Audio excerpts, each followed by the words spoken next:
Traffic कवानीन की खिलाफ वर्जियों पर ई टिकट जारी होने का मामला पेश आ गया है। डीआईजी ट्रैफिक की गाड़ी भी कैमरे की नजर से ना बच सकी। पीर मोहम्मद शाह को सीट बेल्ट की खिलाफ वर्जी का चालान जारी हो गया है। ट्रैफिक कवानीन की खिलाफ वर्जियों पर ई टिकट जारी होने का मामला पेश आ गया है। डीआईजी ट्रैफिक की गाड़ी भी कैमरे की नजर से ना बच सकी। पीर मोहम्मद शाह को सीट बेल्ट की खिलाफ वर्जी का चालान जारी हो गया है।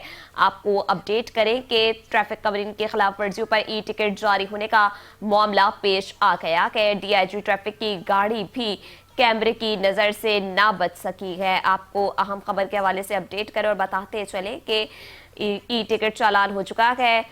इसी पर मजीद बात कर लेते हैं नुमाइंदा 5 न्यूज अनुषा जाफरी से। जी अनुषा, बताइएगा क्या अपडेट्स है आपके पास। बिल्कुल, देखिए ट्रैफिक कमांड के खिलाफ वर्जी पर ई टिकट जारी है। ट्रैफिक की गाड़ी में भी कैमरे की नजर से न बच सकी। पीर मोहम्मद शाह को सीट बेल्ट की खिलाफ वर्जी पर चालान जारी कर दिया गया है।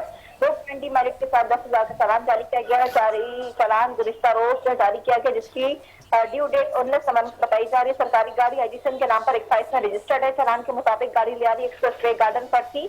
गाड़ी चलाने वाले ने सीट बेल्ट नहीं पहना हुआ था। मैं डीआईजी ट्रैफिक पीर मोहम्मद शाह का मौका है कि मेरी गाड़ी का चालान हुआ, मुझे आज पता चला है गाड़ी मेरा ड्राइवर लेकर गया था जिसका चालान हुआ। सील्ड बेल्ट जो है वो बेल्ट जो है उसके खिलाफ वर्जी पर जो है वो गाड़ी को चालान जारी किया गया है। जी, तफसीलात के लिए शुक्रिया।